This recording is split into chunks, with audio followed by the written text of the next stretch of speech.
മഞ്ചേരി വീട് കേന്ദ്രീകരിച്ച് അന്ധവിശ്വാസത്തിന്റെ മറവിൽ സ്ത്രീകളെ ചൂഷണം ചെയ്യുന്നെന്ന പരാതിയിൽ വനിതാ കമ്മീഷൻ റിപ്പോർട്ട് തേടി. മലപ്പുറം കളക്ടറേറ്റിൽ നടന്ന വനിതാ കമ്മീഷൻ അദാലത്തിൽ മഞ്ചേരി കേന്ദ്രീകരിച്ച് പ്രവർത്തിക്കുന്ന സന്നദ്ധ സംഘടന നൽകിയ പരാതിയിലാണ് മഞ്ചേരി പോലീസ്, ജില്ലാ വനിതാ സംരക്ഷണ ഓഫീസർ, ശിശു സംരക്ഷണ ഓഫീസർ എന്നിവരോട് അന്വേഷണം നടത്തി അടിയന്തരമായി റിപ്പോർട്ട് നൽകാൻ ആവശ്യപ്പെട്ടത്. പെൺകുട്ടികളടക്കമുള്ളവരെ അന്ധവിശ്വാസത്തിനിരയാക്കുകയും അതിന്റെ മറവിൽ ചൂഷണം ചെയ്യുകയുമാണ് ചെയ്യുന്നതെന്ന് ഈ കേന്ദ്രത്തിൽ നിന്ന് പെൺകുട്ടികൾ അടക്കമുള്ളവരെ രക്ഷിച്ച സന്നദ്ധ സംഘടനാ പ്രവർത്തകർ നൽകിയ പരാതിയിൽ പറയുന്നുണ്ട്.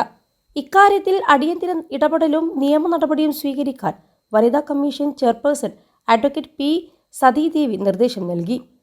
ഇത്തരം ചൂഷണങ്ങൾ തടയാനുള്ള നിയമനിർമ്മാണത്തിന് സർക്കാർ നടപടി സ്വീകരിക്കണമെന്നും വനിതാ കമ്മീഷൻ ചെയർപേഴ്സൺ ആവശ്യപ്പെട്ടു.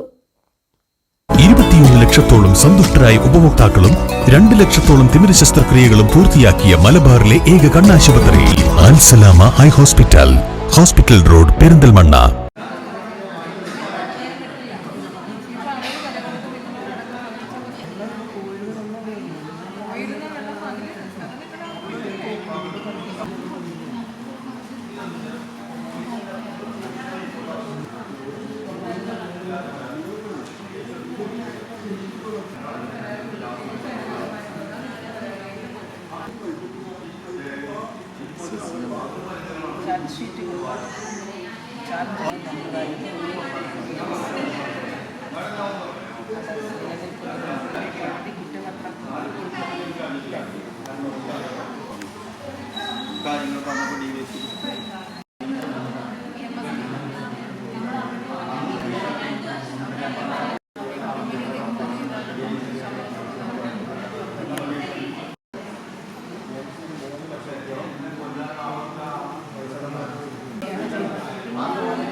Don't worry money, ഉണ്ടെന്നീ മണി ഈസിയായി നേടൂ വള്ളുവനാട് ഈസി മണി. ആവശ്യം ഏതുമാകട്ടെ, പണം ഞങ്ങൾ തരും.